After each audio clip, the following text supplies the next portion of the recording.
Bismillahirrahmanirrahim. Assalamualaikum warahmatullahi wabarakatuh.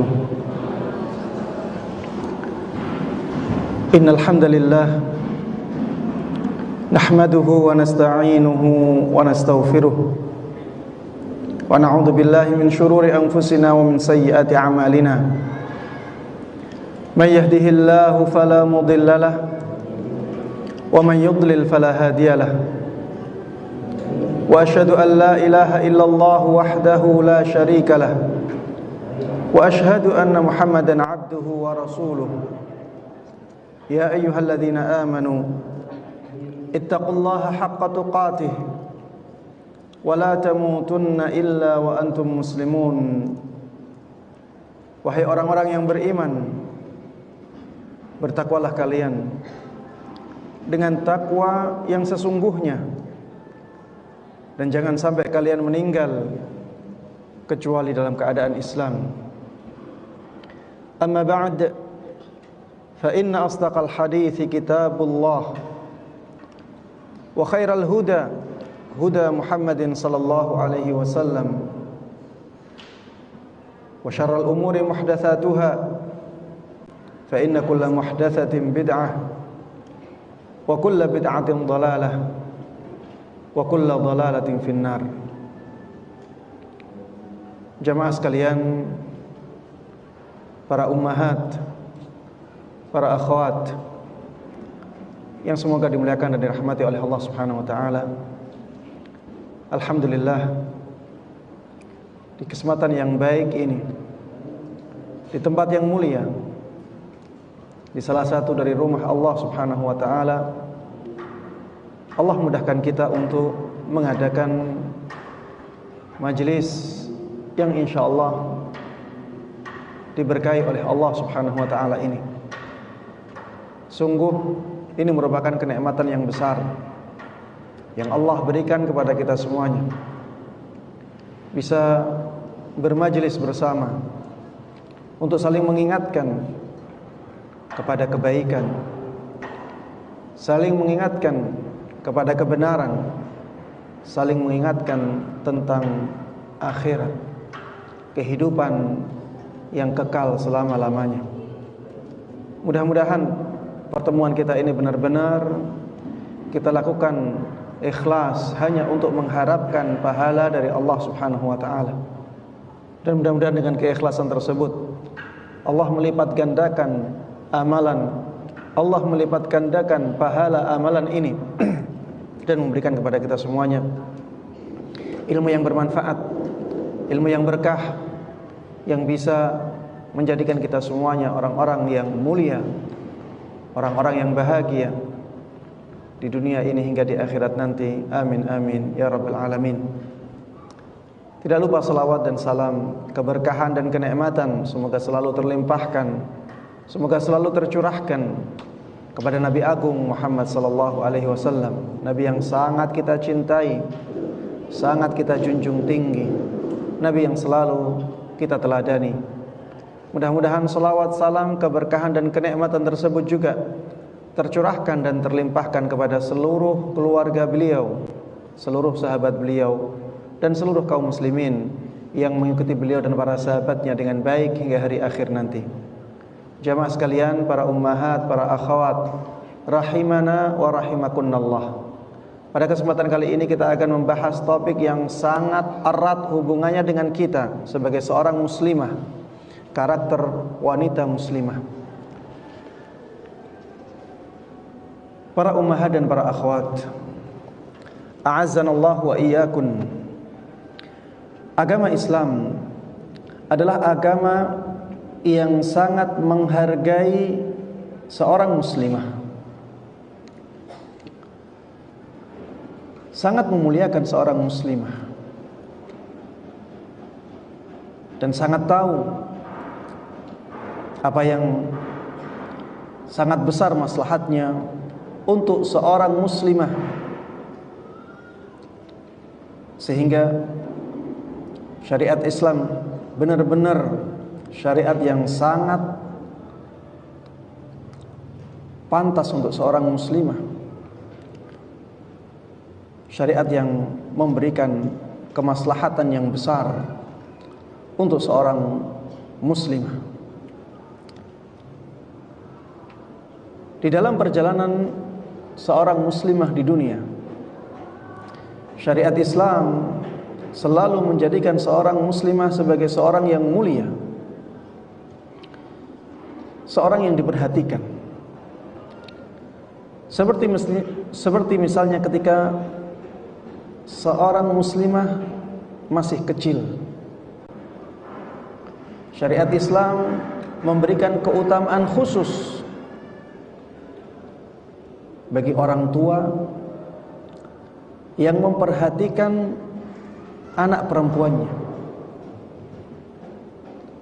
Rasulullah sallallahu alaihi wasallam pernah menyabdakan, "Man kana lahu thalathu banatin yu'addibuhunna wa yarhamuhunna wa yakfuluhunna wajabat lahul jannah albattah."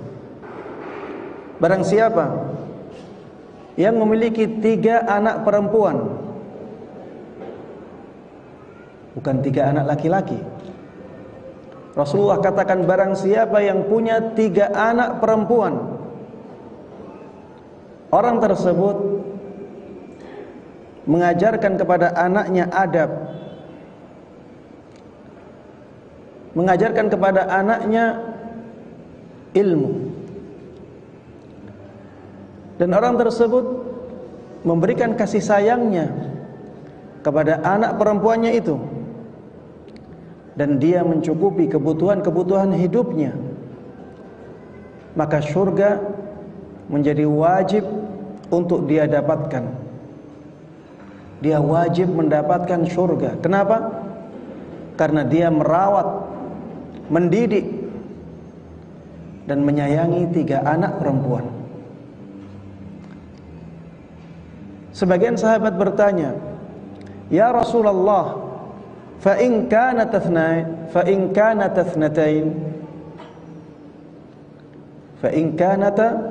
ithnatain, karena Rasulullah sallallahu alaihi wasallam tadi menyebutkan 3 anak perempuan. Sahabat ini memahami berarti kalau 2 tidak demikian.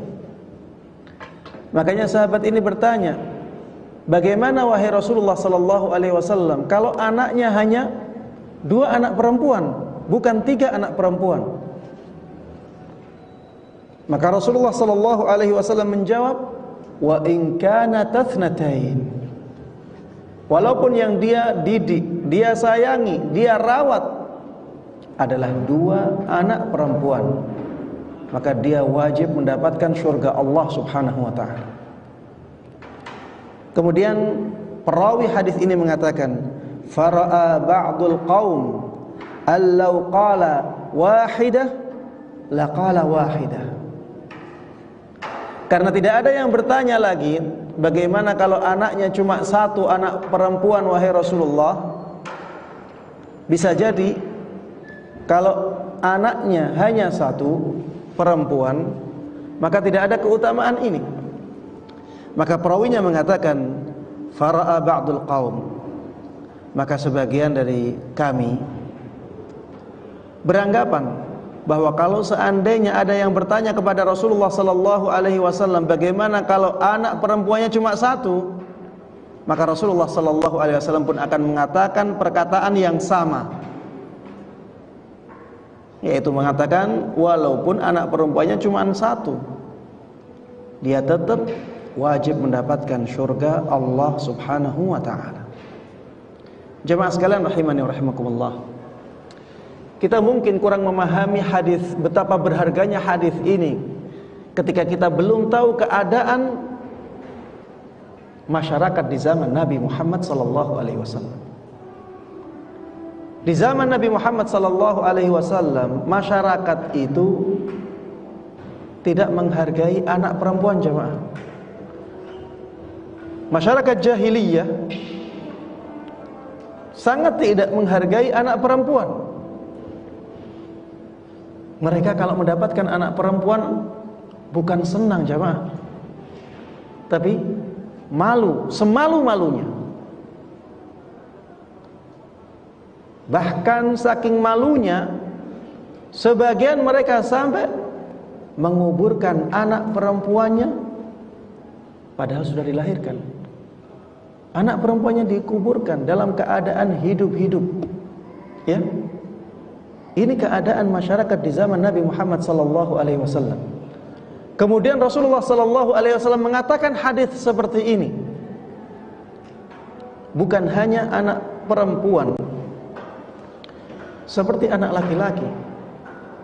Bahkan anak perempuan punya keutamaan khusus.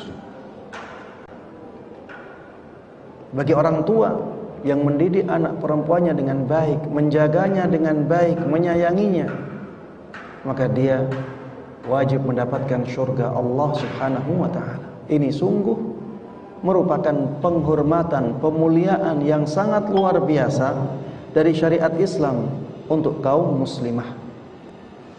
Kemudian jamaah sekalian rahimani wa rahimakumullah, saat seorang wanita menjadi dewasa, Islam menjadikannya sebagai perhiasan yang paling baik. Makanya Rasulullah sallallahu alaihi wasallam mengatakan, "Ad-dunya mata', wa khairu mata'id dunya al-mar'atus salihah." Sesungguhnya dunia ini perhiasan yang sedikit. Mata' maksudnya adalah perhiasan. Perhiasan karena itu dunia, maka sifatnya sedikit.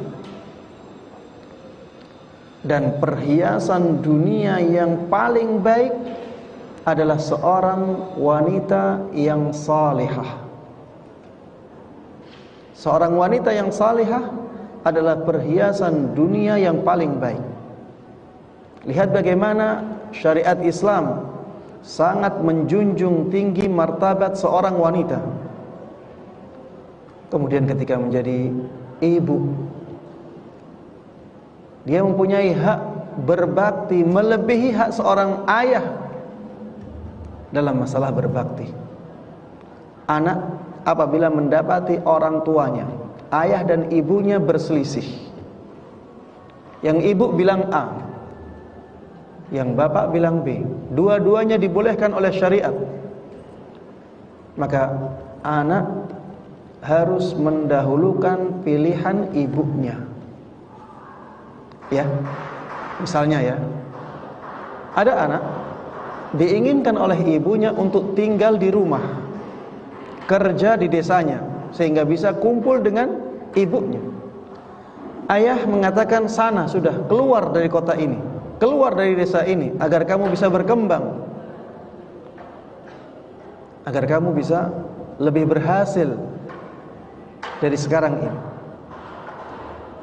Ibu punya keinginan yang lain daripada ayahnya, tapi dua-duanya dibolehkan. Maka anak wajib mendahulukan pilihan ibunya, karena ibu punya hak dalam masalah berbakti melebihi hak seorang ayah. Dan ini merupakan keistimewaan yang luar biasa yang Allah berikan kepada wanita muslimah. Rasulullah sallallahu alaihi wasallam pernah didatangi oleh seseorang, dan orang tersebut bertanya, "Ya Rasulullah, man ahaqqun nasi bihusni sahabati?" Wahai Rasulullah sallallahu alaihi wasallam, siapakah orang yang paling berhak dengan perbuatan baikku, dengan persahabatanku? Maka Rasulullah sallallahu alaihi wasallam mengatakan, ummuk, dialah ibumu. Kemudian orang tersebut bertanya lagi, kemudian siapa wahai Rasulullah? Rasulullah sallallahu alaihi wasallam menjawab lagi, ummuk. Yang kedua pun ibumu. Orang ini bertanya lagi, kemudian siapa setelah itu wahai Rasulullah? Rasulullah menjawab, ummuk, ibumu yang ketiga.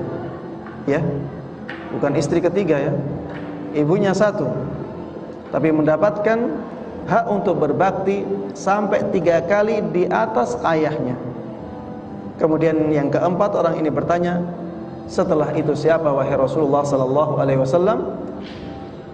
Beliau mengatakan, abuk. Untuk yang keempat baru ayahnya. Maka jemaah sekalian rahimani wa rahimakumullah,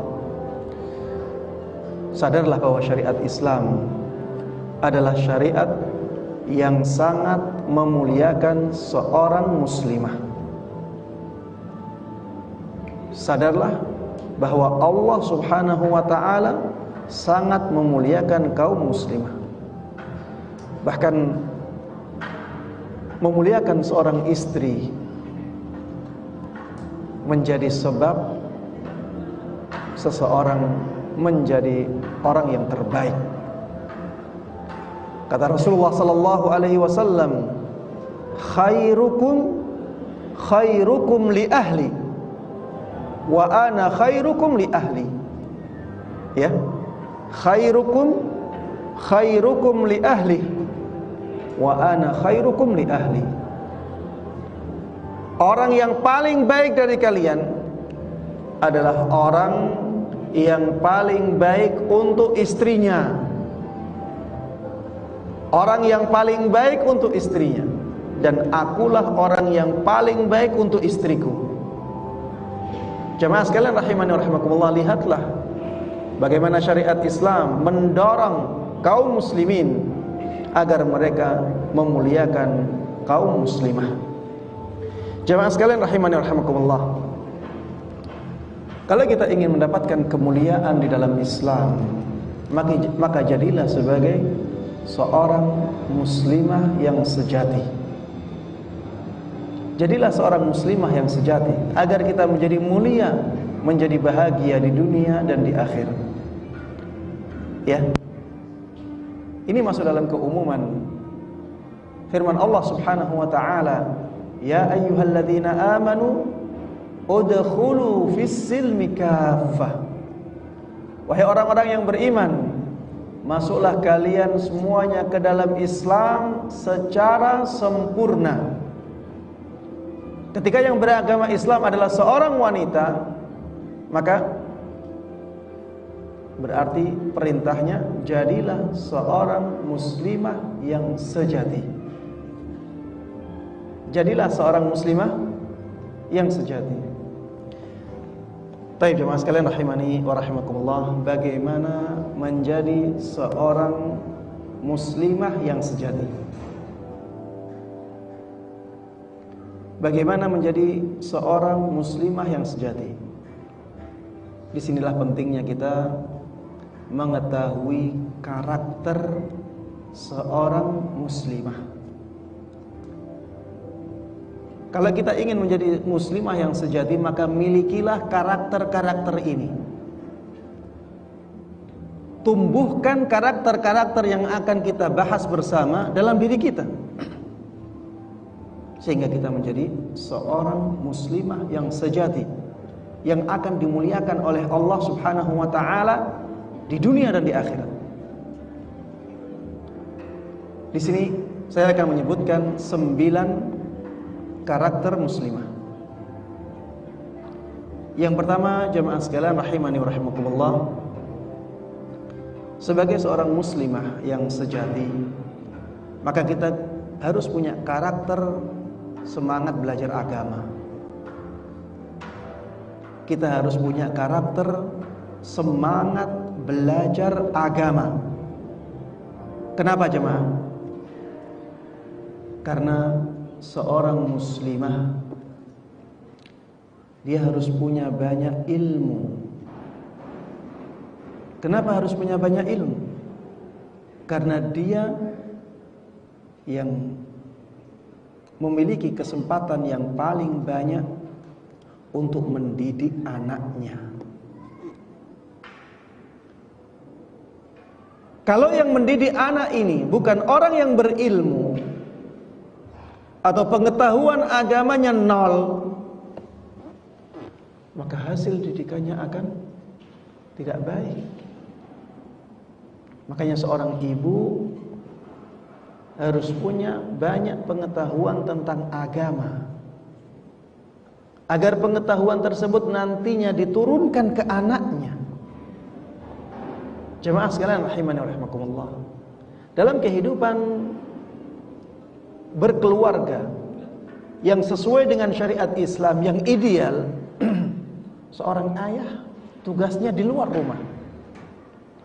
Seorang ayah tugasnya mencari nafkah untuk keluarganya. Sedangkan seorang ibu tugasnya di rumah. Sehingga ibu yang paling banyak berinteraksi dengan anaknya. Sehingga ibu adalah orang yang lebih banyak memiliki kesempatan untuk mendidik anaknya. Ayah kerja berat, ibu juga kerja berat, hanya beda tempat saja. Ayah kerja beratnya di luar rumah karena memang itu cocok untuk ayah. Fisiknya kuat, tidak terlalu memperhatikan keindahan, sehingga kepanasan tidak ada masalah. Beda dengan seorang ibu, keindahannya harus tetap terjaga. Maka dia harus di dalam rumah, dan di dalam rumah ada anak yang harus dia jaga, harus dia didik. Kemudian seorang ibu juga punya kesabaran yang lebih daripada ayah dalam mendidik anaknya. Maka ibu yang demikian harus dibekali ilmu agama yang baik. Dan untuk mendapatkan ilmu agama yang baik, seseorang harus semangat menuntut ilmu agama. Suara saya jelas ya ibu ya? Suaranya jelas? Baik. Jemaah sekalian rahimani wa rahimakumullah, kenapa seorang muslimah harus semangat belajar ilmu agama? Karena di sana banyak hukum-hukum yang khusus berkaitan dengan muslimah, yang berbeda dengan hukum-hukum yang ada di kaum laki-laki yang muslim. Misalnya masalah pakaian. Pakaian yang wajib untuk dikenakan oleh seorang muslimah itu berbeda dengan pakaian yang wajib dikenakan untuk seorang muslim. Berbeda. Auratnya berbeda. Hukum-hukum yang berkaitan dengan haid berbeda. Seorang muslimah haid, seorang laki-laki tidak haid. Begitu pula dengan nifas, begitu pula dengan menyusui, dan seterusnya. Ada perbedaan yang sangat mencolok dalam hukum-hukum agama antara seorang muslimah dengan seorang muslim laki-laki. Makanya seorang muslimah, jamaah sekalian rahimani wa rahimakumullah, harus punya semangat untuk belajar ilmu agama. Terutama jamaah sekalian rahimani wa rahimakumullah, ilmu akidah, ilmu tauhid. Akidah dan tauhid adalah dasar atau pondasi dari bangunan agama kita. Kalau agama diibaratkan bangunan, maka pondasinya adalah akidah. Pondasinya adalah tauhid. Dengan akidah, dengan tauhid, seseorang tahu kemana dia harus melangkah dalam kehidupan ini. Dengan akidah dan tauhid, seorang muslimah tidak akan terombang-ambing oleh fitnah dunia. Apalagi di zaman kita ini jamaah sekalian rahimani wa rahimakumullah, godaan dunia sangat besar sekali. Betapa banyak godaan-godaan di luar. Ada orang yang bersolek, orang-orang tertarik dengannya. Seorang muslimah harus bersabar di sini. Melihat orang lain bebas melakukan kemaksiatan, seorang muslimah harus sabar untuk tetap berpegang teguh kepada agamanya. Dan itu membutuhkan akidah tauhid yang kuat jamaah sekalian rahimani wa rahimakumullah. Maka ilmu tentang akidah, ilmu tentang tauhid itu sangat penting bagi kita, ya, bagi para ummahat, para akhwat yang ingin belajar akidah. Alhamdulillah sekarang sudah banyak ya ustadz-ustadz yang menyampaikan kajian-kajian tentang akidah. Ada grup-grup di WA, grup-grup di Telegram yang bisa kita ikuti, ya. Dan yang terkenal, paling terkenal HSI, Ustadz Abdullah Rai, ya. Ikutlah dalam grup ini, karena dengannya kita akan tahu akidah yang benar, ya. Dan kita juga ringan dalam mengikutinya. Kemudian jamaah sekalian rahimani wa rahimakumullah, karakter muslimah yang kedua. Seorang muslimah harus bangga dengan Islam dan ajarannya. Seorang muslimah harus bangga dengan agama Islam, harus bangga dengan ajaran Islam. Dan ini jamaah sekalian rahimani wa rahimakumullah, adalah konsekuensi dari keimanan kita bahwa Islamlah satu-satunya agama yang benar. Sebagaimana Allah firmankan di dalam Al-Qur'an, "Innad dina 'indallahi al-Islam." Allah katakan dalam surat Al-Imran, sesungguhnya agama yang hak, agama yang benar di sisi Allah Subhanahu wa taala adalah agama Islam. Kalau ada yang bertanya, "Ustaz, kan agama semua nabi itu Islam. Nabi Ibrahim agamanya Islam, Nabi Musa agamanya Islam, Nabi Isa agamanya Islam. Berarti agama-agama yang samawi semuanya benar. Berarti bukan hanya Islam yang dibawa oleh Nabi kita Muhammad sallallahu alaihi wasallam." Maka jawabannya jemaah sekalian rahimani wa rahimakumullah, agama Islam setelah diutusnya Rasulullah sallallahu alaihi wasallam adalah agama yang dibawa oleh Rasulullah sallallahu alaihi wasallam. Ya, agama Islam setelah diutusnya Rasulullah sallallahu alaihi wasallam adalah agamanya Rasulullah sallallahu alaihi wasallam. Yang menyelisihi agama yang dibawa oleh Rasulullah sallallahu alaihi wasallam atau Islam yang dibawa oleh Rasulullah sallallahu alaihi wasallam, maka itu dianggap sebagai sesuatu yang batil. Karena agama Islam yang dibawa oleh Rasulullah sallallahu alaihi wasallam itu menghapus semua agama sebelumnya. Ya. Makanya firman Allah Subhanahu wa taala, "Innad dina 'indallahil Islam." Sesungguhnya agama yang hak di sisi Allah Subhanahu wa taala adalah agama Islam. Ketika kita terapkan di zaman kita, yang dimaksud dengan Islam di sini adalah Islam yang dibawa oleh Nabi kita Muhammad sallallahu alaihi wasallam. Jamaah, kita harus bangga dengan Islam ini. Karena Islamlah agama yang sempurna, agama yang paripurna. Sebagaimana Allah firmankan, "Al-yauma akmaltu lakum dinakum wa atmamtu 'alaikum ni'mati wa raditu lakumul Islam madina." Pada hari ini aku telah sempurnakan untuk kalian agama kalian. Aku telah lengkapkan nikmatku untuk kalian. Dan aku ridai Islam sebagai agama kalian. Di dalam ayat ini jemaah sekalian rahimani wa rahimakumullah, kita bisa memahami bahwa Islam adalah agama yang sempurna, agama yang lengkap, agama yang diridai oleh Allah Subhanahu wa taala. Itulah agama yang dibawa oleh Nabi kita Muhammad sallallahu alaihi wasallam. Apakah kita tidak boleh bangga dengan agama yang demikian? Jawabannya jelas, kita boleh bangga dengan agama Islam yang merupakan kenikmatan yang paling besar yang Allah berikan kepada kita. Jemaah sekalian rahimani wa rahimakumullah, jangan sampai kita minder dengan syiar-syiar Islam. Jangan sampai kita minder dengan identitas kita sebagai seorang muslimah. Jangan sampai kita minder dengan jilbab kita. Ini adalah identitas kita sebagai seorang muslimah. Inilah kemuliaan Islam. Kalau mereka membangga-banggakan aurat-aurat mereka, dan mereka katakan inilah kemajuan, inilah modern, maka katakan kepada mereka berarti hewan-hewan itu lebih modern dari kalian. Karena hewan sudah melepas semua bajunya, semua pakaian, dengan ketelanjangan yang sempurna.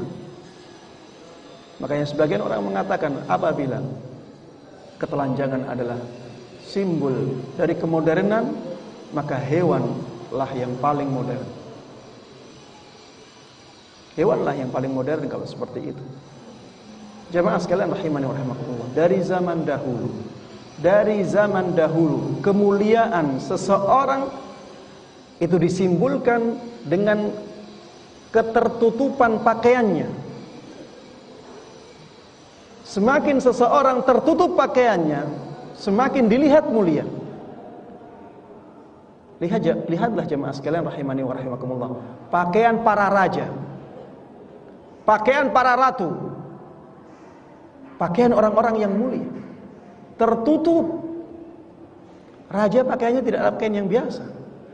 Sudah ada kaosnya, masih ada kaos dalam, masih ada bajunya, masih ada pakaian kebesarannya. Semakin tertutup semakin mulia, semakin terbuka semakin hina. Makanya hewan tidak punya pakaian, jemaah.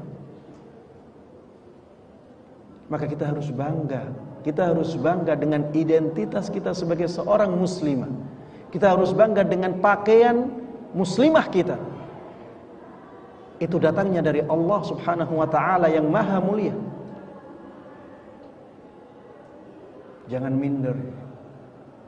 Lihatlah bagaimana Allah Subhanahu wa ta'ala memberikan semangat kepada kita untuk bangga dengan keislaman ini di dalam ayatnya, wala tahinu wala tahzanu wa antumul a'laun in kuntum mu'minin. Jangan kalian merasa rendah diri, jangan kalian merasa rendah, dan jangan sampai kalian merasa sedih, karena kalian adalah umat yang paling tinggi kedudukannya. In kuntum mu'minin, apabila kalian benar-benar beriman. Apabila kalian sebagai kaum mukminin, maka jangan merasa rendah, jangan merasa bersedih. Kalian adalah kaum yang paling tinggi kedudukannya. Ketika dikatakan sebagai kaum yang paling tinggi kedudukannya, pantaskah kita minder, jamaah?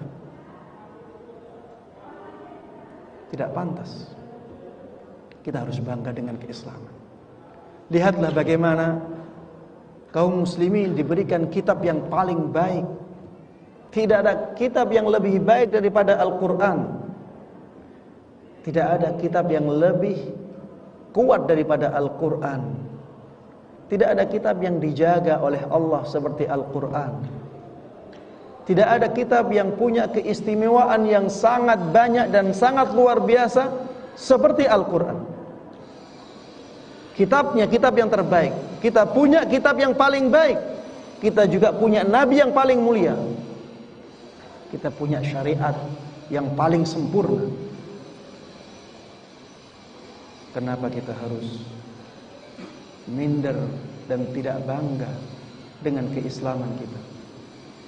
Seorang muslimah, jemaah sekalian rahimani wa rahimakumullah, harus bangga dengan Islamnya, harus bangga dengan syariatnya, karena sudah diberikan yang terbaik oleh Allah Subhanahu wa ta'ala. Kemudian yang ketiga, karakter muslimah yang ketiga, jemaah sekalian rahimani wa rahimakumullah, adalah betah tinggal di rumah dan anti tabarruj. Betah tinggal di rumah dan anti tabarruj. Allah Subhanahu wa ta'ala di dalam Al-Quran, di dalam surat Al-Ahzab mengatakan, waqarna fi buyutikunna wa la tabarrajna tabarrujal jahiliyatil ula. Apa artinya?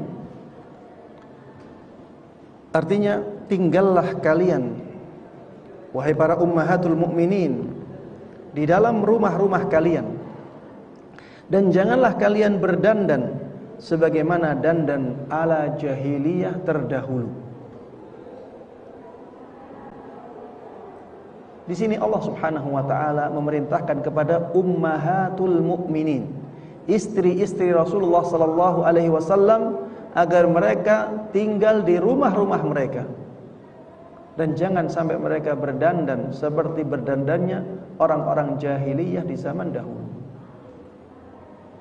Kalau istri Rasulullah sallallahu alaihi wasallam yang sangat mulia itu saja diperintahkan oleh Allah Subhanahu wa taala untuk tinggal di rumah, bagaimana dengan kaum muslimah yang derajatnya di bawah mereka? Tentunya mereka lebih pantas untuk diperintah dengan perintah ini, agar mereka tetap tinggal di rumah dan anti tabarruj. Jamaah sekalian rahimani wa rahimakumullah, dari sini ya, saya ingin juga menyampaikan kepada para suami, para ayah, ketika tahu bahwa syariat Islam memerintahkan kepada para muslimah untuk tinggal di rumah, maka bangunlah rumah yang nyaman untuk para ummahat. Bangunlah rumah yang nyaman untuk para ummahat, sehingga mereka bisa nyaman tinggal di rumah, bisa betah di rumah, bisa menerapkan ayat ini dengan ringan. Kalau bisa membangun rumah yang luas, bangunlah rumah yang luas. Sebisa mungkin kita menjadikan para ummahat, para akhwat nyaman tinggal di rumah kita, untuk mendukung mereka menerapkan firman Allah Subhanahu wa taala ini. Jamaah sekalian rahimani wa rahimakumullah, kalau misalnya kita sebagai seorang muslimah bisa untuk tidak keluar rumah, maka lakukanlah. Kalau sudah terdesak, kebutuhannya besar untuk keluar rumah, ketika itu baru keluar rumah.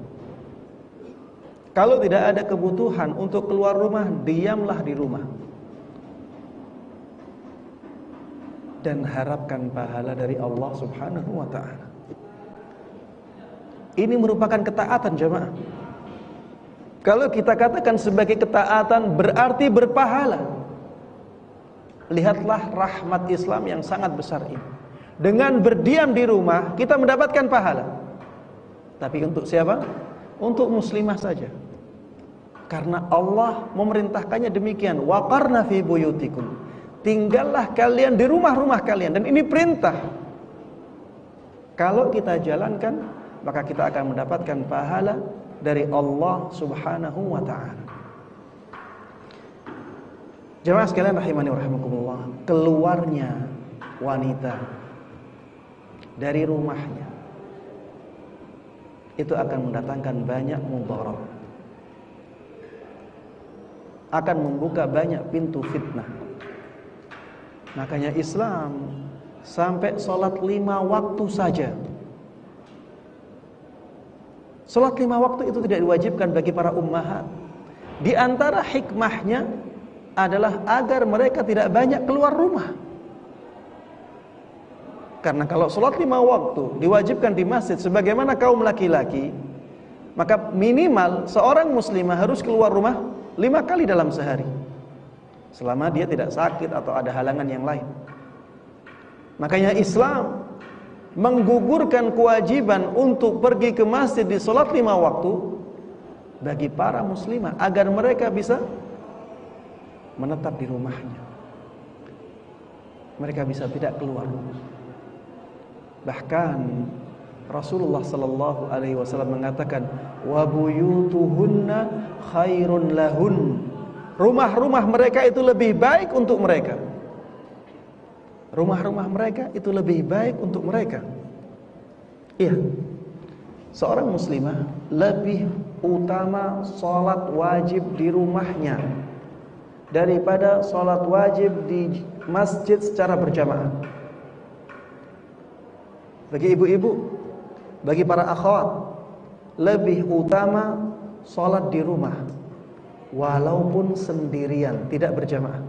daripada sholat di masjid secara berjamaah. Bahkan walaupun imamnya Rasulullah sallallahu alaihi wasallam dan sholatnya di Masjid Nabawi. Suatu ketika ada seorang sahabat wanita pernah mengatakan kepada Rasulullah sallallahu alaihi wasallam, "Wahai Rasulullah, aku ingin sholat bersamamu di belakangmu." Maksudnya sholat berjamaah. Maka Rasulullah sallallahu alaihi wasallam mengatakan kepada sahabat ini, "Rumahmu lebih utama bagimu." Padahal sahabat wanita ini ingin sholat di belakang Rasulullah sallallahu alaihi wasallam, dan sholatnya Rasulullah sallallahu alaihi wasallam itu di Masjid Nabawi. Tapi Rasulullah sallallahu alaihi wasallam mengarahkan sahabat wanita ini untuk sholat di rumahnya, karena itu lebih baik bagi kaum muslimah. Ya, intinya karakter muslimah yang ketiga adalah betah tinggal di rumah dan anti tabarruj. Anti tabarruj. Tabarruj itu berdandan yang tidak dibolehkan jamaah. Berdandan yang tidak dibolehkan.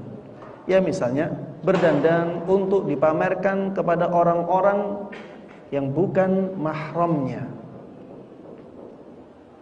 Ini tabarruj. Tapi kalau misalnya berdandan untuk suaminya, maka tidak tabarruj. Yang dilarang, ya. Yang dimaksud dengan anti tabarruj di sini adalah berdandan dengan cara yang diharamkan oleh syariat. Taib jamaah sekalian rahimani wa rahimakumullah, karakter muslimah yang keempat, pemalu. Seorang muslimah harusnya menumbuhkan sifat pemalunya. Walaupun secara fitrah wanita itu lebih pemalu daripada laki-laki.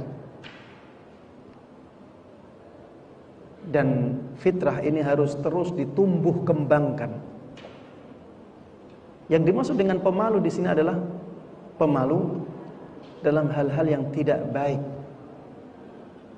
Ya, pemalu dalam hal-hal malu untuk melakukan hal-hal yang tidak baik. Ya. Ini yang dimaksud di sini.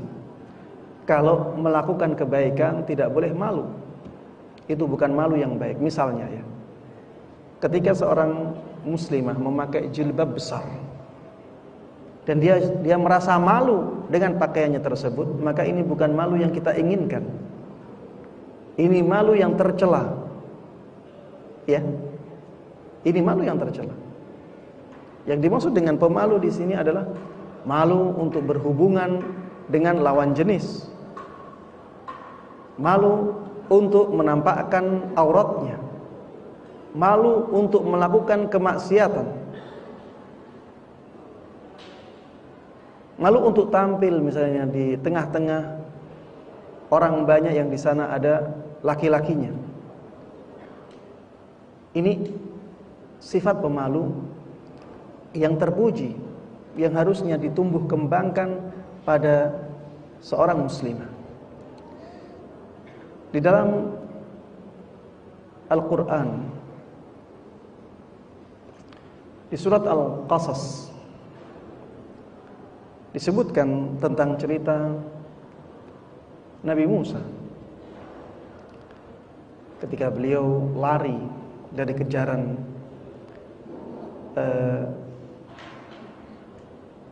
Fir'aun, ya, lari karena beliau memukul seorang dari kabilahnya Fir'aun, kemudian orangnya mati.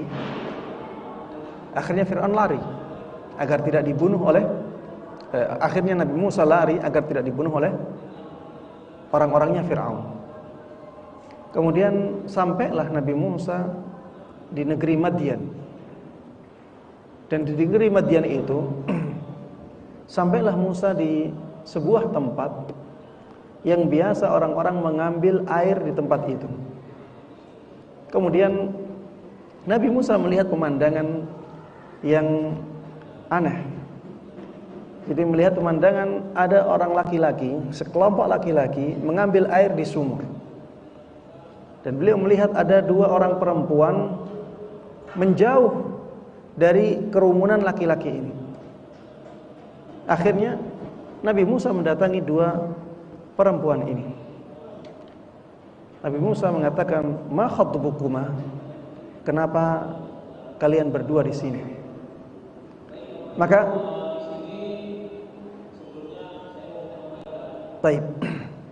Maka dua wanita ini mengatakan, "La nasqi hatta yusdira ar-ri'a wa abuna shaykhun kabir."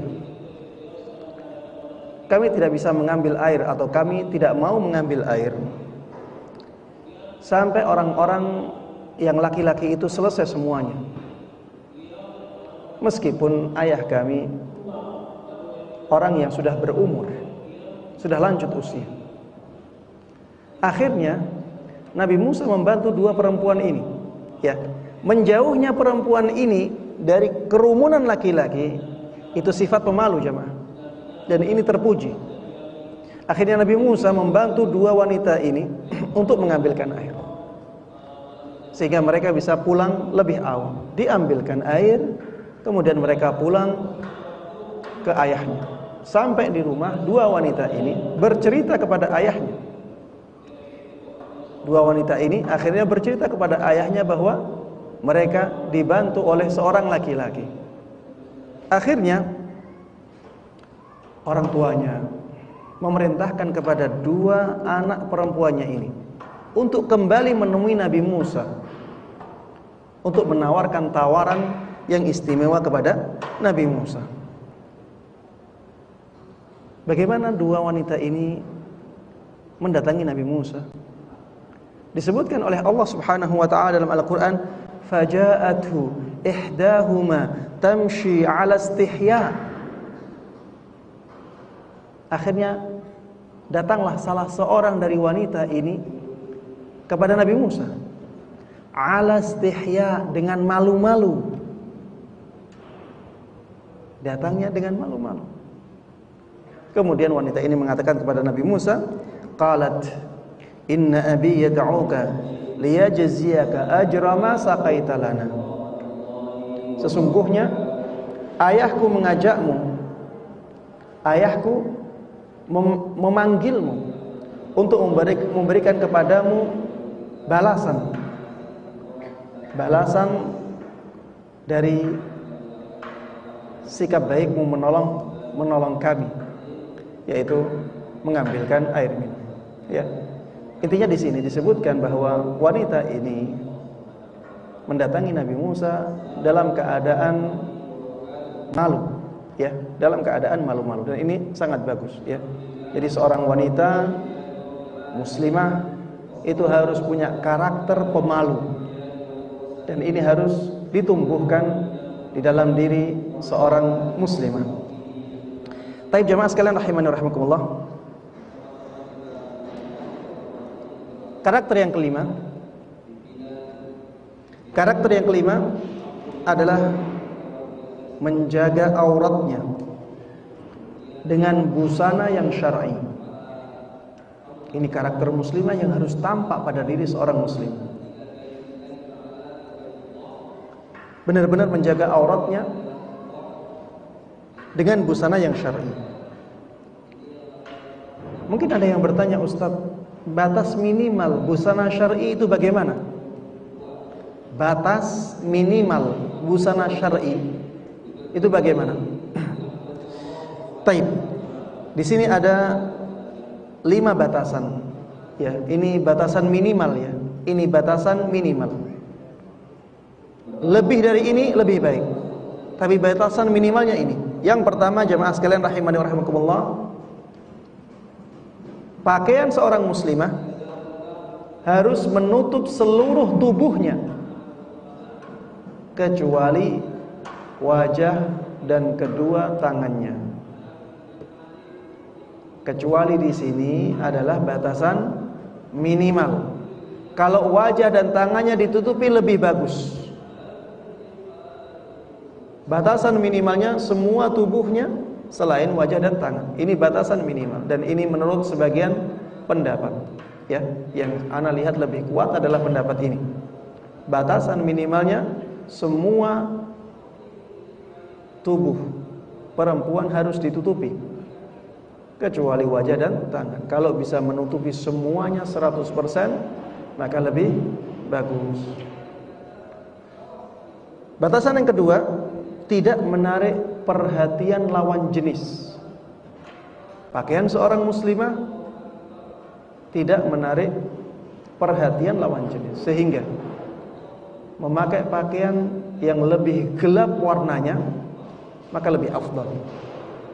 Kenapa? Karena dengan begitu pakaian muslimah menjadi lebih tidak menarik.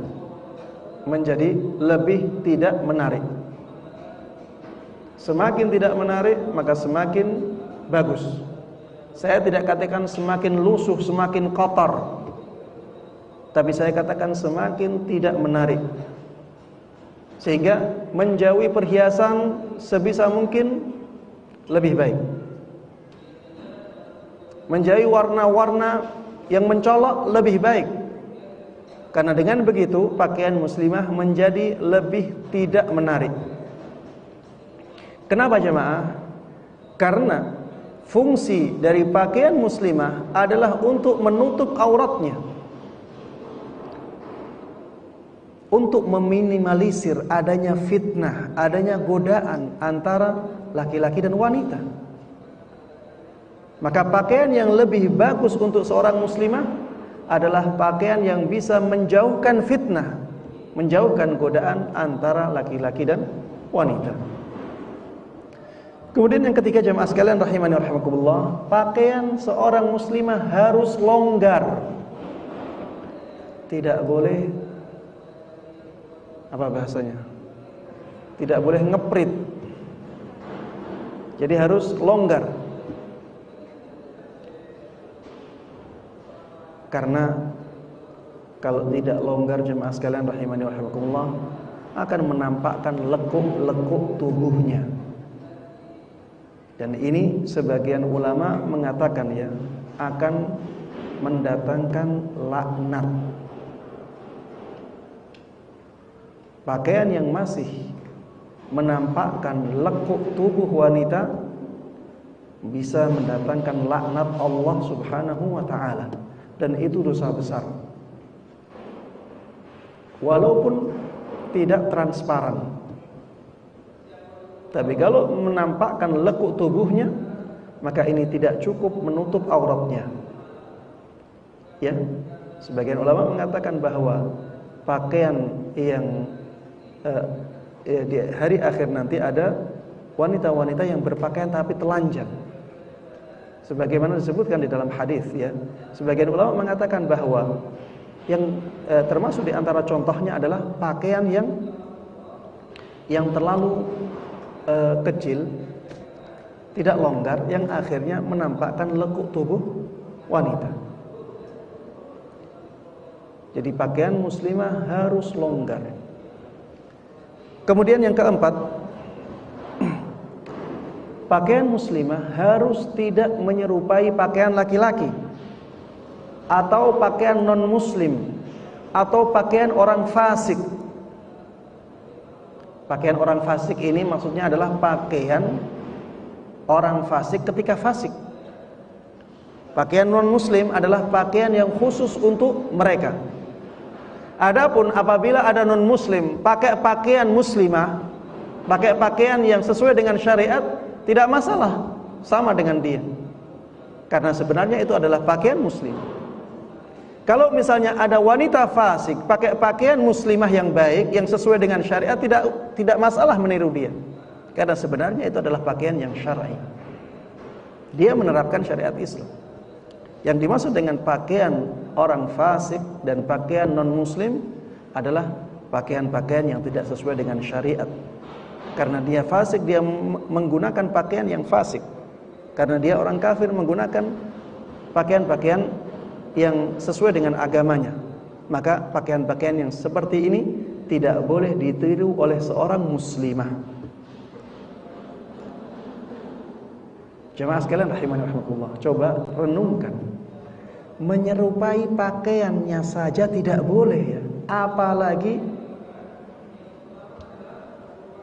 Apalagi menampakkan diri seperti dia, berperilaku seperti dia. lebih tidak boleh lagi. Makanya Rasulullah sallallahu alaihi wasallam pernah mengatakan, la'anallah al-mutasyabbihati minan nisa wal mutasyabbihina minar rijal. Laknat Allah atas wanita-wanita yang menyerupai laki-laki dan laki-laki yang menyerupai wanita.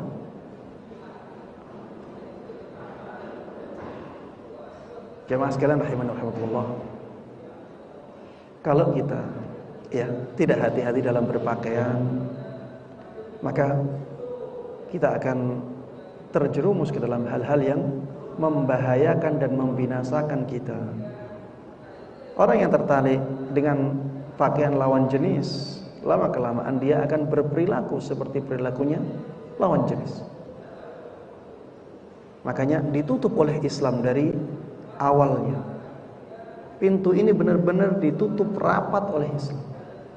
Yang laki-laki tidak boleh memakai pakaian wanita agar tidak ada kecenderungan untuk bersikap, untuk berperilaku seperti perempuan.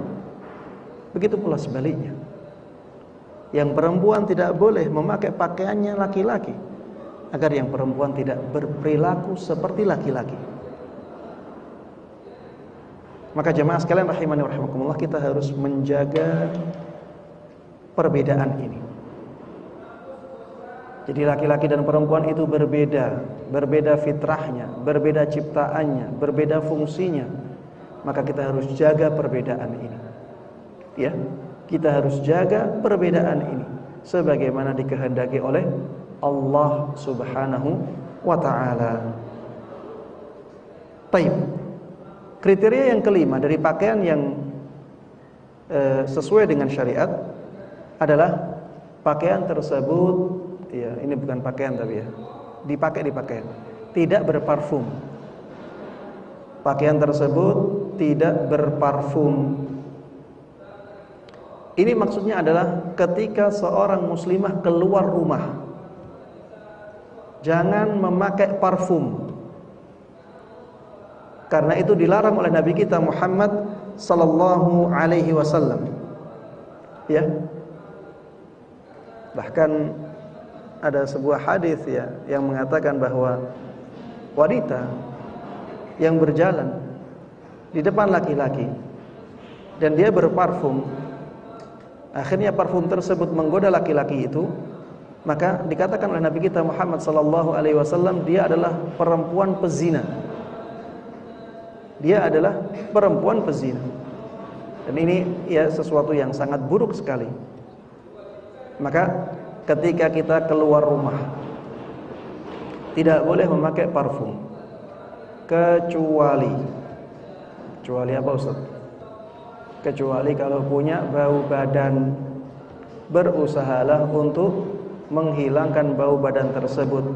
Kalau bau badannya sampai ke bajunya, maka pakailah parfum hanya untuk menghilangkan bau ini. Jangan sampai memakai parfum yang semerbak, baunya sampai kemana-mana, untuk menghilangkan parfum ini. Kemudian dikecualikan juga apabila perginya ke jamaah perempuan. Apabila perginya ke jamaah perempuan, misalnya ke kajian ummahat, dan tidak pergi ke kumpulan laki-laki, maka ya ana melihat yang seperti ini bisa dikecualikan.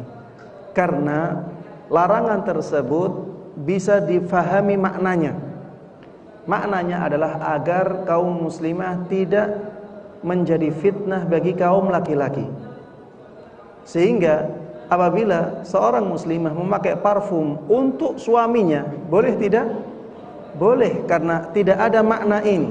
Maksudnya tidak menjadi fitnah bagi laki-laki yang bukan mahramnya. Maka begitu pula ketika tujuan memakai parfum adalah untuk menghilangkan bau badan, tidak lebih dari itu.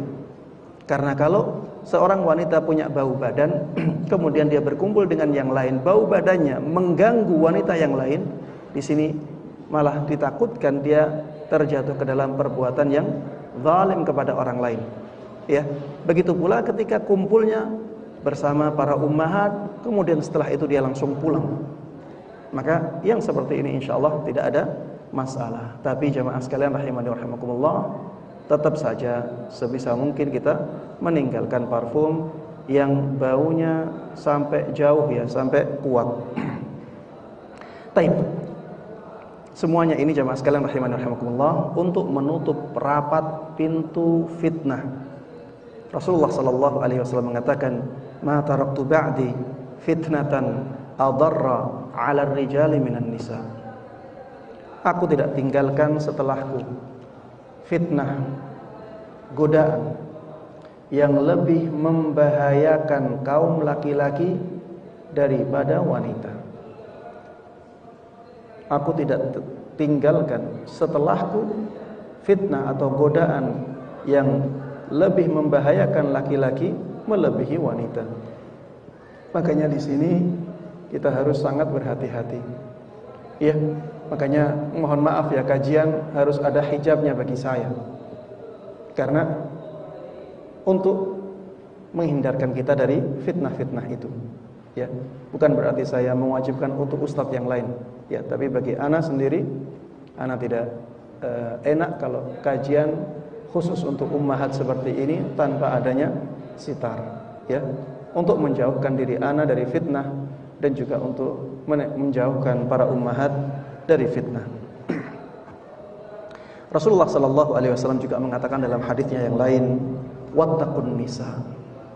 Takutlah kalian kepada kaum wanita. Maksudnya ya harus jaga jarak ya dengan kaum wanita.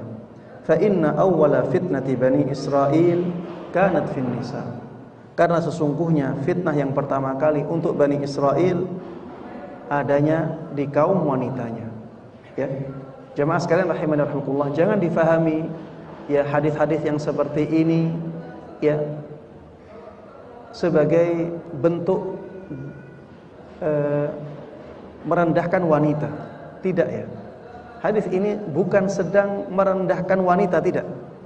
Hadis ini sedang menjelaskan tentang hakikat. Sedang menjelaskan tentang hakikat. Wanita mulia, laki-laki juga mulia. Walaqad karramna bani Adam. Bahkan seluruh bani Adam itu dimuliakan oleh Allah Subhanahu wa taala. Wanita mulia, laki-laki mulia. Tapi kita harus punya kesadaran bahwa kalau dibebaskan untuk berhubungan, maka ini akan membinasakan. Makanya ada pemahaman Rasulullah sallallahu alaihi wasallam memberikan pemahaman, hati-hati. Ini bukan sedang merendahkan, tapi ini sedang menjelaskan agar kita tidak terjatuh ke dalam kebinasaan. Kemudian karakter yang keenam jamaah sekalian rahimani rahimakumullah. Seorang wanita muslimah harus punya karakter berhati-hati ketika berbicara dengan lelaki yang bukan mahramnya. Ini karakter yang bisa menyelamatkan seorang muslimah dari fitnah-fitnah. Sebagaimana perempuan adalah fitnah bagi laki-laki, maka laki-laki juga fitnah bagi perempuan. Ya. Sebagaimana laki-laki bisa kasmaran dengan wanita, wanita juga bisa kasmaran dengan laki-laki. Sebagaimana laki-laki bisa tergoda dengan wanita, wanita juga bisa tergoda dengan laki-laki. Maka harus ada kehati-hatian dalam berhubungan antara laki-laki dan wanita. Dan Islam subhanallah, saking detilnya ajaran Islam, sampai cara berkata-kata pun disinggung oleh Islam. Makanya di dalam surat Al-Ahzab Allah Subhanahu wa taala mengatakan, "Fala takhda'na bil qaul fayatma'al ladzi fi qalbihi marad wa qulna qawlan ma'rufa." Janganlah kalian para ummahatul mukminin melembutkan suara dalam berbicara dengan lelaki yang bukan mahram kalian, sehingga bangkit nafsu orang yang ada penyakit dalam hatinya, dan ucapkanlah kata-kata yang baik. Ini larangan untuk para ummahatul mukminin, yaitu istri-istri Rasulullah sallallahu alaihi wasallam. Kalau istri-istri Rasulullah sallallahu alaihi wasallam saja tidak boleh melembutkan suaranya kepada lelaki ajnabi, lelaki yang bukan mahram, bagaimana dengan wanita-wanita yang di bawah mereka kedudukannya? Tentunya lebih pantas dengan syariat ini. Ustaz, apa yang dimaksud dengan melembutkan suara? Iya, yang dimaksud dengan melembutkan suara adalah menjadikan suaranya lebih lembut daripada biasanya. Menjadikan suaranya lebih lembut daripada biasanya. Karena biasanya suara seorang wanita itu memang lebih lembut daripada suara laki-laki, dan itu tidak tercela. Yang tercela adalah sengaja melembutkan. Sengaja melembutkan. Yang asalnya biasa dia lebih lembutkan lagi. Ini yang tercela. Ya, ini yang tercela. Kalau ini tercela, bukan berarti kita harus menampakkan kekasaran kepada lelaki ajnabi. Makanya Allah katakan wa qulna qawlan ma'rufa di akhir ayat. Ucapkanlah kata-kata yang baik, bukan kasar. Biasa saja kalau kita berbicara dengan lelaki ajnabi, jangan dilembutkan. Natural saja. Itu maksudnya. Jangan dilembutkan, juga jangan kasar-kasar.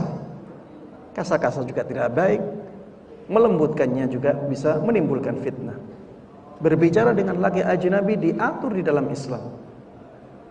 Berbicara dengan wajar, ya, sehingga pintu fitnah tidak terbuka. Kemudian yang ketujuh, jamaah sekalian rahimani wa rahimakumullah, karakter wanita muslimah. Harusnya dia baik kepada suaminya dan memperhatikan haknya. Ini bagi yang sudah bersuami. Baiklah kepada suami dan perhatikan hak suami. Seorang muslimah harus demikian. Dan lihatlah hal tersebut sebagai ladang pahala. Lihatlah hal tersebut sebagai ladang pahala. Taat kepada suami, ladang pahala yang besar, jemaah. Memperhatikan hak-hak suami, ladang pahala yang sangat besar. Rasulullah sallallahu alaihi wasallam dalam sebuah sabdanya mengatakan, "Idza shallatil mar'atu khamsaha wa shamat syahraha wa hafizat farjaha wa ata'at zawjaha qila laha udkhulil jannah min ayyi abwabil jannati syi'ti." Apabila seorang wanita telah melakukan salat 5 waktunya, telah berpuasa di bulan Ramadannya, dan telah menjaga kemaluannya, menjaga kehormatannya, dan dia mentaati suaminya, ya, dan dia mentaati suaminya, maka dikatakan kepadanya, masuklah ke surga dari pintu surga manapun yang engkau kehendaki. Jadi wanita ini ketika memasuki surga bisa seperti orang yang ahli puasa, walaupun dia tidak ahli puasa. Maksudnya hanya melakukan puasa wajibnya saja, dia bisa memasuki pintu Rayyan. Walaupun dia tidak ahli sedekah, dia bisa memasuki surga melalui pintu sedekah. Walaupun dia tidak ahli solat. Yang dimaksud dengan ahli solat di sini adalah orang yang menjalankan solat 5 waktunya dan juga semangat menjalankan solat-solat sunnahnya. Orang yang ahli solat ada pintu khusus untuk mereka. Seorang wanita yang mentaati suaminya, solat 5 waktu, puasa Ramadan, dan menjaga kehormatannya, dia bisa masuk surga melalui pintu solat ini. Ada pintu jihad bagi orang-orang yang berjihad. Seorang muslimah yang sholat 5 waktu, puasa Ramadan, menjaga kehormatannya dan taat kepada suaminya, dia bisa memasuki surga melalui pintu jihad fisabilillah. Dan ini menunjukkan bahwa amalan taat kepada suami setelah menjalankan kewajiban-kewajiban terhadap Allah Subhanahu wa taala merupakan amalan yang sangat luar biasa pahalanya. Makanya saya katakan tadi, lihat ini sebagai ladang pahala untuk kita sebagai seorang muslimah, sehingga ketaatan kita yang tadinya terasa berat menjadi terasa ringan karena kita selalu ingat akan pahala yang sangat luar biasa dari Allah Subhanahu wa taala. Karakter wanita yang baik yang berkaitan dengan suami, ya. Seorang muslimah harus senang berdandan untuk suaminya. Ya. Ini poin yang ketujuh, ya, ini poin yang panjang, ya.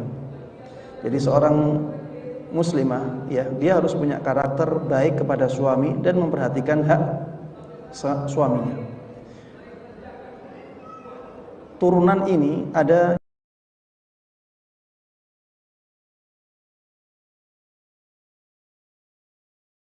yang pertama, taat kepada suami.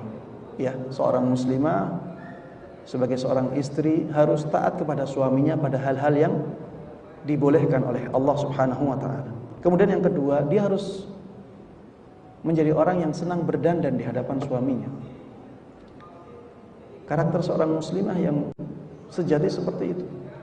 Bukan ketika keluar rumah berdandan, ketika di dalam rumah ya biasa-biasa saja. Jangan seperti itu. Ya, seorang muslimah di depan suaminya harus menampakkan kecantikannya. Beli parfum untuk suami. Beli kosmetik, make up untuk suami. Berdandan untuk suami di dalam rumahnya. Karena termasuk di antara wanita yang paling baik adalah allati tasurruhu idza nadhar. Wanita yang menyenangkan suaminya ketika suaminya melihatnya. Dan ini akan sulit didapatkan oleh seorang wanita kalau dia tidak berdandan. Maka berdandanlah untuk suami, sehingga berdandan itu menjadi berpahala. Pakai parfum untuk suami, sehingga memakai parfum menjadi berpahala. Kemudian jamaah sekalian rahimani wa rahimakumullah, tidak menolak ketika diajak berhubungan. Ini juga berhubungan dengan hak seorang suami. Kemudian tidak memasukkan seorang pun ke rumah suami yang tidak disukai oleh suaminya. Ya, kalau ada orang yang tidak disukai oleh suaminya, jangan masukkan dia ke rumah suami. Jangan kasih izin. Sudah di luar, kalau mau berbicara di luar. Karena itu tidak disenangi oleh suaminya. Ketika keluar rumah ada suami, minta izin. Minta izin. Ayah mau ke sini, ya, atau Mas mau ke sini. Yang mau keluar sebentar. Intinya minta izin kepada suami. Kemudian bersabar dengan kekurangan suami. Suami itu cobaan bagi istri, sebagaimana istri cobaan untuk suami. Allah Subhanahu wa taala berfirman, wa ja'alna ba'dakum li ba'din fitnah atasbirun. Kami menjadikan sebagian dari kalian menjadi fitnah atas sebagian yang lain. Apakah kalian bersabar? Jadi suami itu fitnah bagi istrinya. Suami banyak kekurangan dan akan tidak menyenangkan istrinya. Itu ujian dari Allah Subhanahu wa taala. Apakah istri sabar menghadapi suami yang demikian? Suami juga begitu, ya. Diuji dengan istrinya. Ada perangai-perangai istrinya yang tidak disukai oleh suami. Apakah suami bisa bersabar? Ya. Dalam kehidupan rumah tangga kita harus bersabar dalam menyikapi pihak lain. Kemudian karakter muslimah yang berkaitan dengan suami adalah bersyukur. Bersyukur atas kebaikan-kebaikan suaminya, ya. Jangan kufur nikmat. Jangan kufur nikmat. Dan ini bahkan ya diingatkan secara khusus oleh Rasulullah sallallahu alaihi wasallam, ya, dalam hadis yang sangat masyhur ketika Rasulullah sallallahu alaihi wasallam mengatakan, "Aku melihat sebagian besar penduduk neraka adalah wanita." Kemudian ada sebagian sahabat wanita Nabi Muhammad SAW yang bertanya, dengan apa wahai Rasulullah? Kenapa mereka menjadi mayoritas penduduk neraka? Maka Rasulullah SAW mengatakan, yakfurnal ashir wa yakfurnal ihsan. Mereka itu sering melupakan, sering mengingkari kebaikan hubungan suaminya. Ya, suaminya sudah berusaha untuk menjaga hubungan baiknya dengan istrinya, mereka tidak mengingatnya, mereka melupakannya. Kemudian yakfurnal ihsan, suami sudah banyak memberikan kebaikan kepada istrinya, tidak diingat oleh istrinya. Ini jangan juga difahami sebagai sesuatu yang merendahkan, tidak ya. Ini untuk mengingatkan. Rasulullah SAW tahu kekurangan ini agar dan memperingatkannya agar kita bisa hati-hati terhadap kekurangan ini sebagai seorang muslimah, ya. Maka di sini juga saya mengingatkan kepada para kaum muslimah untuk berhati-hati dalam masalah ini. Berusahalah untuk mensyukuri kebaikan suami dan berusahalah untuk tidak melupakannya. Kemudian yang kedelapan, karakter muslimah yang kedelapan adalah menjaga kehormatan diri dan menjaga harta suami. Menjaga kehormatan diri dan menjaga harta suami. Ini Allah sebutkan di dalam Al-Quran surat An-Nisa ayat 34. Fassalihatu qanitatun hafizatun lil ghaibi bima hafizallah. Kata Allah Subhanahu wa ta'ala, seorang muslimah yang salihah adalah yang taat kepada suaminya dan menjaga dirinya dan hartanya suami, ya, dia menjaga kehormatan dia dan menjaga harta suaminya ketika suaminya tidak ada di rumah. Ya. Ini seorang muslimah yang salihah dan itulah muslimah yang sejati. Jadi jaga kehormatan diri. Ya, jaga kehormatan diri. Kalau ada godaan-godaan dari lelaki lain, ya, maka kita harus menjauhi godaan-godaan itu semaksimal mungkin. Kemudian harta suaminya juga jangan dihambur-hamburkan. Gunakan untuk yang baik. Kalau ingin menggunakan harta suami, izin kecuali apabila sedikit, ya. Apabila jumlahnya sedikit digunakan tanpa izin suami, insya Allah tidak ada masalah, ya, karena suami pun akan mengizinkan. Tapi kalau nominal besar, maka wajib izin kepada suami. Kemudian yang terakhir, yang kesembilan, karakter seorang muslimah yang sejati adalah dengan selalu mendekat kepada Allah Subhanahu wa ta'ala. Selalu mendekat kepada Allah. Ustaz, apa yang dimaksud dengan selalu mendekat kepada Allah? Yang dimaksud dengan selalu mendekat kepada Allah adalah menjalankan ketaatan-ketaatan kepadanya. Ya, menjalankan ketaatan-ketaatan kepadanya. Hidup dengan syariat Allah Subhanahu wa ta'ala. Itu mendekat kepada Allah. Ketika ada masalah, mengadu kepada Allah. Itu mendekat kepada Allah. Ketika ingin hajat tertentu, berdoa kepada Allah. Itu mendekat kepada Allah Subhanahu wa ta'ala. Ketika ada waktu luang, berzikir kepada Allah Subhanahu wa ta'ala. Itulah mendekat kepada Allah Subhanahu wa ta'ala. Ini karakter muslimah sejati. Ya. Kalau kita banyak mendekat kepada Allah Subhanahu wa ta'ala, maka banyak sekali masalah-masalah yang akan menjadi ringan untuk kita hadapi. Wa may yattaqillaha yaj'al lahu min amrihi yusra. Barang siapa yang bertakwa kepada Allah Subhanahu wa ta'ala, Allah akan jadikan urusan-urusannya menjadi mudah. Allah akan jadikan urusan-urusannya menjadi mudah. Orang-orang yang selalu mendekat kepada Allah, maka masalah sesulit apapun akan dimudahkan oleh Allah Subhanahu wa ta'ala yang maha berkuasa atas segala sesuatu. Wa may yattaqillah yaj'al lahu makhraja wa yarzuquhu min haitsu la yahtasib. Barang siapa yang bertakwa kepada Allah Subhanahu wa ta'ala, maka Allah akan berikan solusi untuk dia. dan Allah akan berikan rizki kepada dia dari jalan yang tidak dia sangka-sangka. Ya, kalau Allah sudah kasih solusi, maka masalah apapun akan menjadi mudah bagi kita. Ya, dan saya ingatkan ya, di zaman ini ada media sosial yang sangat mudah ya kita menampakkan atau memperlihatkan kepada orang lain curhatan-curhatan kita. Ini fitnah di zaman ini ya. Maka jamaah sekalian rahimani rahimakumullah, jangan sampai kita mengeluh kepada orang lain melalui media sosial. Tidak usah kita mengeluh melalui media sosial. Mengeluhlah kepada Allah. Adukan masalah-masalah kita kepada Allah. Mintakan hajat-hajat kita kepada Allah. Mintakan solusi kepada Allah Subhanahu wa taala, dan jujurlah dalam hal ini. Jujurlah dalam hal ini. Ya.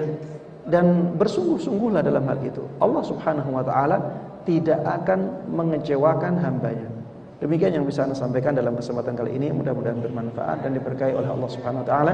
Amin amin ya rabbal alamin. Wassallallahu wasallam wa baraka ala nabiyyina Muhammadin wa ala alihi wa sahbihi wa man tabi'ahum bi ihsan ila yaumiddin. Walhamdulillahi rabbil alamin. Untuk selanjutnya kita masuk ke sesi tanya jawab. Barakallahu fikum.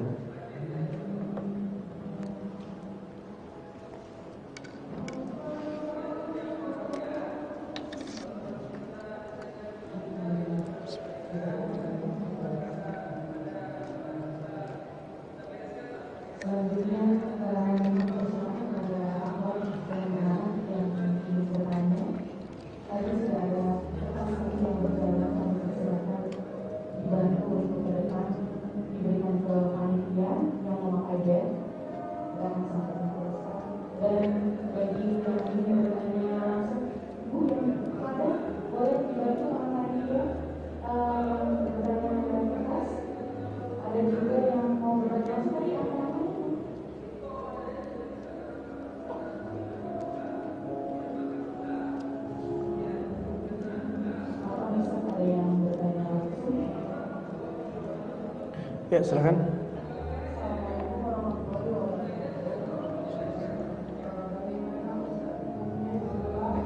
Suaranya tolong lebih keras daripada suara dari luar ya. Bagaimana hukumnya Ustaz seorang istri menolak untuk merawat suaminya sedang sakit dikarenakan Menolak apa? merawat suaminya yang sedang sakit dikarenakan sang suami tidak memberikan keturunan dan tidak setuju. Waalaikumsalam warahmatullahi wabarakatuh. Iya, jemaah sekalian rahimani rahimakumullah. Sebenarnya ya, merawat suami ya itu termasuk muasyarah. Muasyarah itu muamalah. Muamalah yang baik ya, muamalah yang baik. Kalau misalnya dia merawat suaminya, maka ini kebaikan. Suaminya sakit, dia merawat suami. Ini kebaikan dan sangat besar pahalanya. Tapi kalau misalnya jamaah sekalian rahimani wa rahimakumullah, seorang istri melihat suaminya mandul, ya, melihat suaminya mandul, padahal dia menginginkan keturunan, dan akhirnya ingin berpisah, maka itu hak istri. Ya, itu hak istri. Kalau istri melihat suaminya mandul, padahal istri ingin mendapatkan keturunan, akhirnya ingin bercerai, itu hak istri. Tidak ada masalah. Begitu pula ketika seorang istri melihat suaminya sudah tidak mampu untuk bekerja, akhirnya istri menjadi berat ya, maka istri punya hak untuk meminta cerai. Ya, ini hak ya, saya tidak katakan wajib, tapi kalau meminta cerai dia tidak tercela.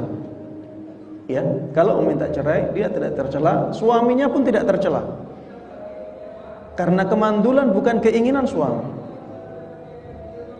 dan tidak bisa kerja karena sakit bukan keinginan suami. Tapi dari sisi apakah istri yang suaminya demikian boleh minta cerai?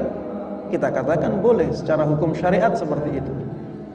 Tapi kalau misalnya istri memilih untuk bersabar dengan suami yang demikian, maka itu juga kebaikan. Ya, itu juga kebaikan. Dan alhamdulillah ya, di zaman kita ini jamaah sekalian rahimani wa rahimakumullah, teknologi sudah sangat maju ya. Teknologi sudah sangat maju, pengobatan juga sudah sangat maju. Maka suami istri yang demikian bisa mengusahakan ya usaha-usaha tertentu yang bisa mendatangkan anak ya. Kalau tadi misalnya ya tidak mau merawat suaminya, ya lebih baik dia meminta cerai daripada demikian.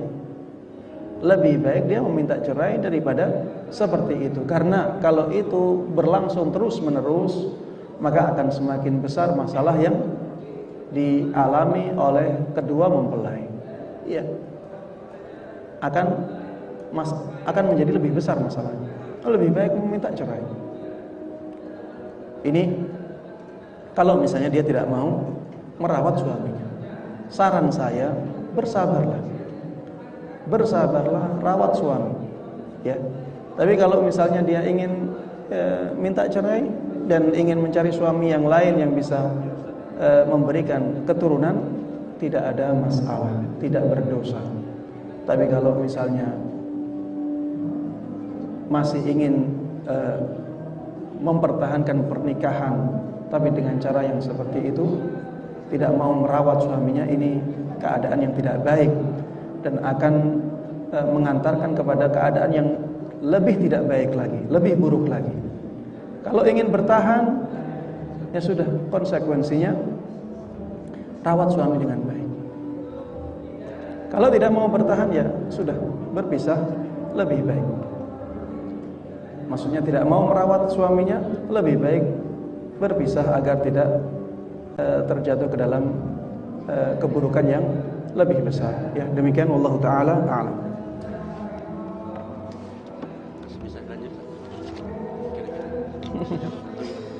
Seano aja, ha?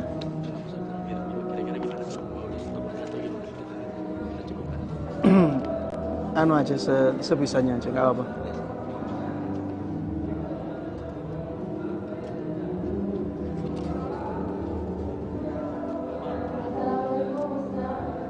Assalamualaikum warahmatullahi wabarakatuh. Ya. Saya tidak dengar suaranya. Tolong dikeraskan suaranya.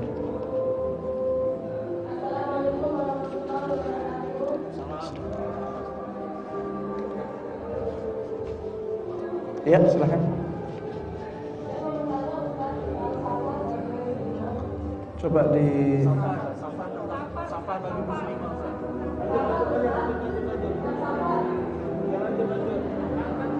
Taib, lebih baik saya baca yang Dian aja ya, karena suaranya tidak terdengar. Taib. Ini ada pertanyaan. Assalamualaikum Ustaz. Bagaimana balasan bagi seorang wanita yang hanya mampu merawat anak laki-laki dikarenakan belum dikaruniai anak perempuan? Jamaah sekalian rahimani wa rahimakumullah, seperti itulah kita diberikan kesempatan beramal oleh Allah. Ya, yang dimudahkan untuk kita lakukan, yang tidak dimudahkan untuk kita, maka ya sudah, itu bukan rezeki kita. Seperti misalnya seorang yang miskin, dia akan sulit untuk berhaji, maka sudah tidak usah berpikir untuk haji. Berpikirlah untuk melakukan amalan-amalan yang dimudahkan oleh Allah untuk kita. Dan di dalam Islam alhamdulillah banyak sekali amalan-amalan yang kalau kita katakan di zaman ini ya gratisan. Tidak usah pakai harta. Kita bisa melakukan amalan zikir. Zikir kepada Allah Subhanahu wa taala bisa lebih utama daripada jihad fisabilillah. Dan tidak usah kita mengeluarkan uang untuk berzikir. Di sana ada amalan membaca Al-Qur'an, ada amalan membaca salawat. Di sana ada amalan berakhlak mulia kepada orang lain. Tidak butuh banyak uang. Kita bisa membantu orang lain dengan tenaga kita, tidak perlu banyak uang. kita bisa menghibur orang, tidak perlu banyak uang. Ya, amalan-amalan yang Allah mudahkan untuk kita, maka semangatlah untuk melakukannya. Amalan-amalan yang tidak Allah mudahkan untuk kita, ya sudah, tidak usah kita banyak berpikir ke sana. Ya, wallahu taala a'lam. Pertanyaannya bagaimana hukum safar tanpa mahram? Baik, kalau pertanyaannya adalah safar tanpa mahram untuk kaum muslimah, maka saya jawab dengan sabda Nabi kita Muhammad sallallahu alaihi wasallam, la yahillu limra'atin tu'minu billahi wal yawmil akhir an tusafira masirata yawmin wa lailah illa ma'adhi mahram. Tidak halal bagi seorang wanita yang beriman kepada Allah dan hari akhir untuk melakukan safar yang jaraknya sehari semalam kecuali bersama mahramnya, ya, kecuali bersama mahramnya. Sehingga kalau safarnya masih di bawah sehari semalam di zaman dahulu itu biasanya 80 km, ya kurang lebih 80 km. Sehingga di bawah jarak ini seorang muslimah masih boleh pergi tanpa mahramnya. Ya, di bawah jarak ini seorang muslimah masih boleh pergi tanpa mahram. Kalau sudah di atas jarak ini, seorang muslimah tidak boleh melakukan safar tanpa dibersamai mahramnya, kecuali keadaan darurat, ya. Itu tidak usah kita singgung karena keadaan darurat itu memang membolehkan sesuatu yang asalnya tidak boleh. Wallahu a'lam.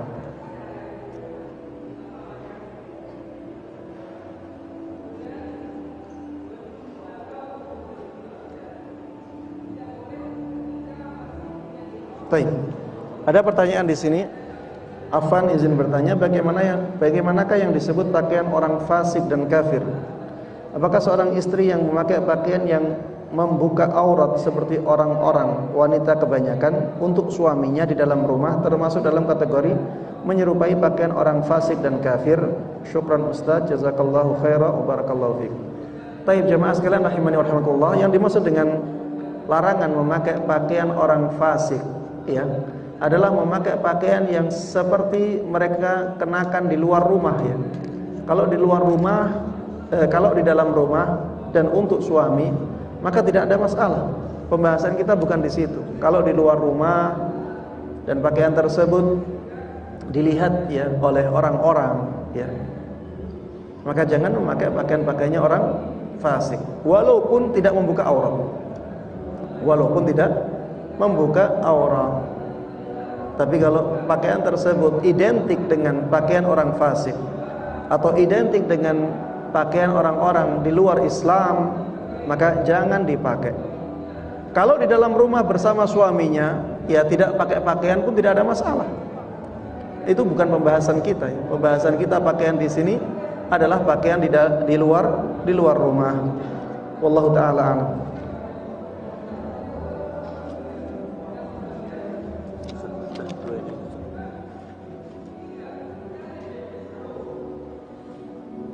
Baik.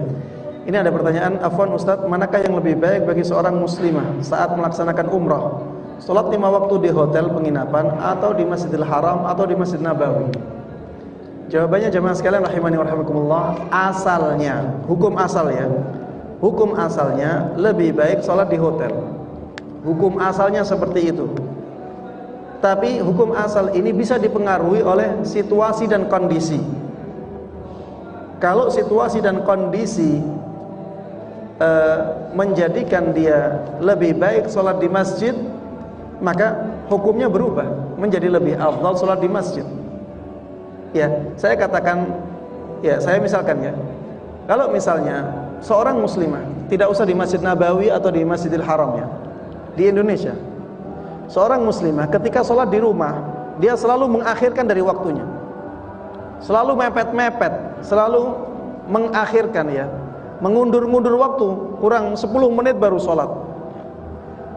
Kemudian kalau sholat di rumah kurang khusyuk, tidak bisa khusyuk kalau sholat di rumah.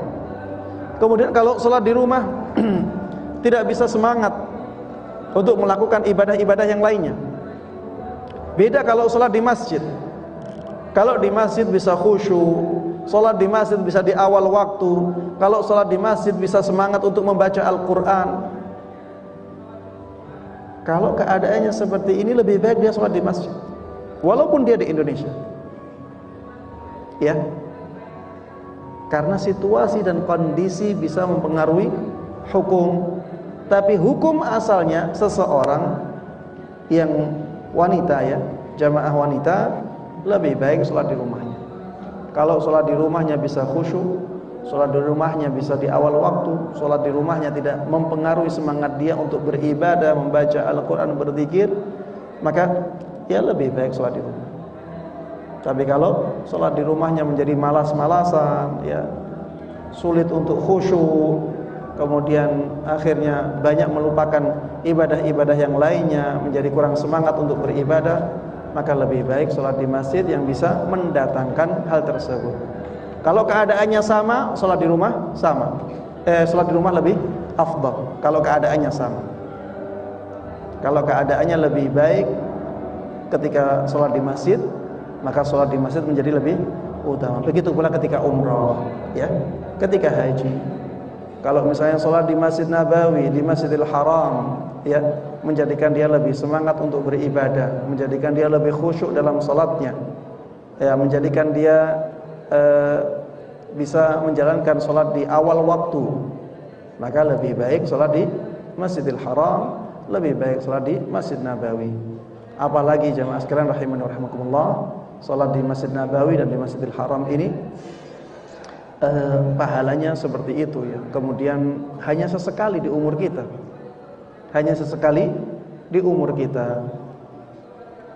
Maka ketika situasi dan kondisinya mempengaruhi ibadah sholat seseorang, maka hukumnya pun bisa berubah, bisa berbeda. Wallahu a'lam.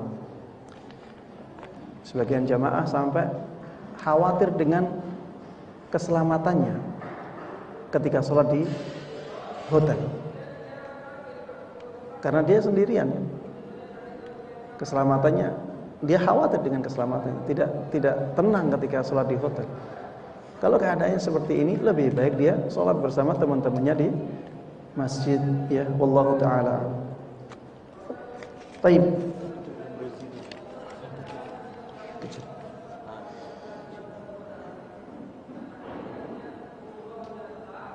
Bagaimana cara muslimah sejati menyikapi suaminya selingkuh dengan wanita lain, berzina dengan wanita lain?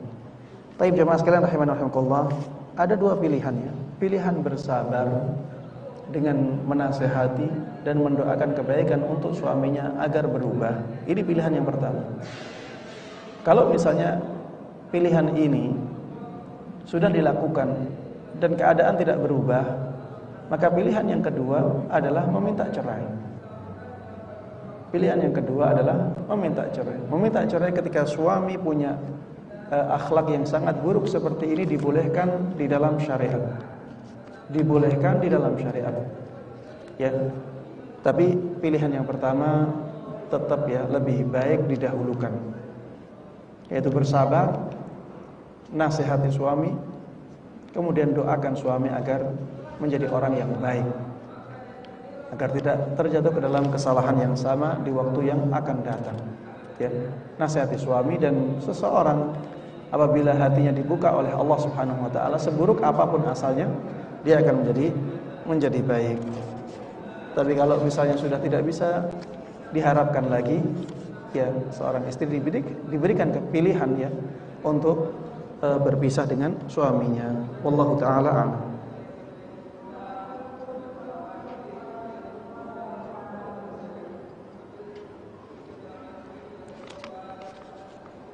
Assalamualaikum Ustaz, bagaimana hukum syariatnya seorang perempuan yang memiliki profesi sebagai dokter atau bidan yang mengobati seorang laki-laki yang bukan mahramnya? Ya, ini profesi yang mohon maaf, ya, jawaban saya mungkin agak berat. Sebenarnya tidak boleh, ya. Kalau dokternya wanita, ya meriksa yang wanita atau anak-anak. Kalau dokternya wanita, maka usahakan, ya, usahakan untuk memeriksa pasien wanita atau pasien anak-anak. Dan alhamdulillah ya, di zaman kita jumlah wanita lebih banyak. Ya. Kalau misalnya seorang dokter wanita mengkhususkan dirinya untuk pasien wanita saja, ya, konsumennya masih banyak. Begitu pula anak-anak, ya banyak. Maka bisa mengkhususkan dirinya untuk pasien wanita dan pasien anak-anak saja. Sedangkan untuk pasien laki-laki, maka dipersilahkan untuk datang ke dokter laki-laki. Begitu pula sebaliknya. Begitu pula sebaliknya, dokter laki-laki juga ya. Dokter laki-laki tidak diperbolehkan untuk memeriksa pasien wanita yang bukan mahramnya. Kecuali keadaan darurat, itu urusan lain ya. Sehingga harusnya dokter laki-laki juga mengkhususkan dirinya untuk pasien laki-laki. Pakai pasien anak-anak juga masih bisa. Demikian, wallahu taala alam, kurang lebihnya mohon maaf. Dan mari kita tutup kajian ini dengan doa kafaratul majlis. Subhanakallahumma wa bihamdik, asyhadu an la ilaha illa anta, astaghfiruka wa atubu ilaik. Assalamualaikum warahmatullahi wabarakatuh.